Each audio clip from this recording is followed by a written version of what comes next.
Welcome to This Explainer. Today, we're treating grammar not as some set of dry, boring rules, but as the actual cinematic secret sauce to telling a truly captivating story.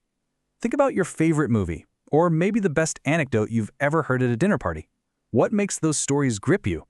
It isn't just the events themselves, right? It's how the storyteller paces those events.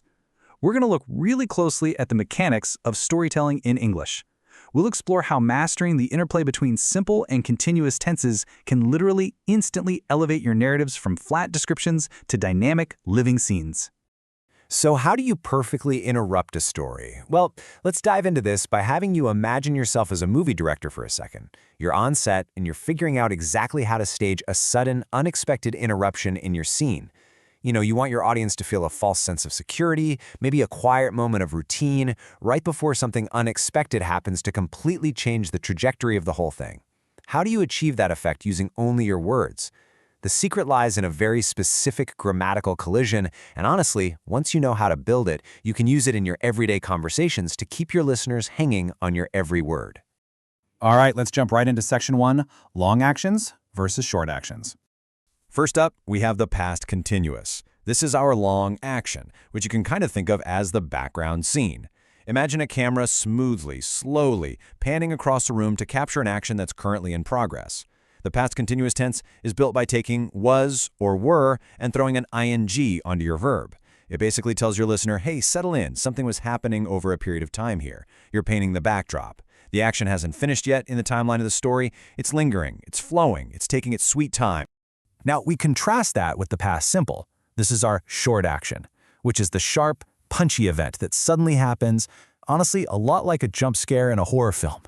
The past simple uses the standard past tense form of a verb, and it definitely doesn't linger. It arrives, it happens, and bam, it's done. When you're telling a story, this is the plot twist. This is the exact moment the door slams, the phone rings, or the glass breaks. It's the perfect abrupt counterpart to that smooth, flowing long action we just established. And looking at this comparison brilliantly illustrates how these two tenses literally collide, both on screen and in our sentences. Take the phrase, I was watching TV. There's your long action. You're relaxed on the couch, the glow of the screen is lighting up the room, time is just stretching out. Then boom, when the power went out. That short action slices right through the continuous one. The long, continuous action of watching TV is abruptly completely cut off by the sudden power outage. By placing them side by side like this, you force the listener to experience the interruption exactly as you did. We see it again in this example, where the elongated background action of walking to school is happily interrupted by the short, sudden action of finding a dollar. Notice how walking sets a rhythmic, continuous pace. We can picture the steps, we can see the scenery passing by. It was an action in progress. Then, the past simple, found, stops us dead in our tracks. She found a dollar. The walk is literally paused for this new, brief event. This structure is used absolutely everywhere because it perfectly mirrors the unpredictability of real life. But of course, English grammar absolutely loves an exception. Let's move on to the ultimate exception, stative verbs. This brings us to the stative verb. Now, the golden rule here is that continuous tenses are strictly for actions, things you can actively do, like running, watching, or walking. But if a verb merely describes a state of being, an emotion, a thought, or a form of possession, it's classified as a stative verb. And here is the kicker. Stative verbs reject the ing form completely. They refuse to be in progress, they simply exist. Let's break down exactly what falls into this category so you can easily spot them in the wild. There are 3 primary categories you need to watch out for. First, we have thoughts and opinions. These are verbs like know, believe, understand, and think. Second, emotions, words like love, hate, want, and need. And finally, possession, verbs such as have, own, or belong. And listen, even if these feelings or thoughts are happening right this very second, like even if you are actively loving a song that's playing in this exact moment, these 3 distinct categories of stated verbs will absolutely not accept a continuous tense. You cannot say you are knowing something. You just know it. So, how do we fix this when we mess it up? Let's take a look at correcting the continuous trap.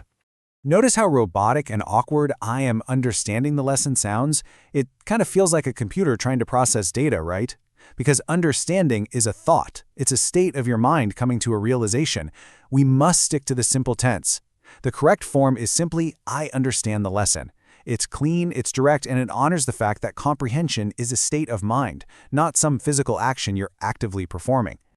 Now, what's really interesting here is the conflict between how our bodies feel and how the grammar actually works. If you wake up super tired, your craving for caffeine is actively happening right now. It definitely feels like a continuous, ongoing event in your body. But grammatically, want is an emotion. It's a state of desire. Therefore, it absolutely refuses the ing form. We don't say, I am wanting a coffee. We have to use the simple tense, I want a coffee. Finally, let's look at possession. Reading "she is having a car" out loud highlights exactly why we just don't speak this way. Honestly, it almost sounds like she's consuming the car for lunch. Verbs of possession like have, own, and belong demand the simple tense. Ownership is a fixed state. You either own the car or you don't. You aren't in the continuous process of owning it. So we immediately correct this to the simple, crisp statement, she has a car. So the crucial takeaway here is that mastering these long actions, short interruptions, and stative exceptions really prevents you from sounding unnatural. It keeps your stories from hitting those awkward grammatical speed bumps.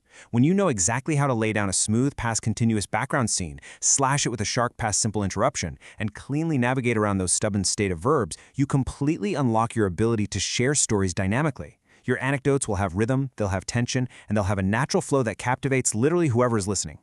So, before we wrap up, take a quick second to reflect on your own speech patterns. Think about a crazy thing that happened to you recently. How did it start and what interrupted it? Are you ready to take the director's chair and construct your next great story using these exact tools? Next time you're sharing an anecdote, challenge yourself. Consciously set that continuous stage and then deliver that simple punch. So, what long action of yours is just waiting to be brilliantly interrupted?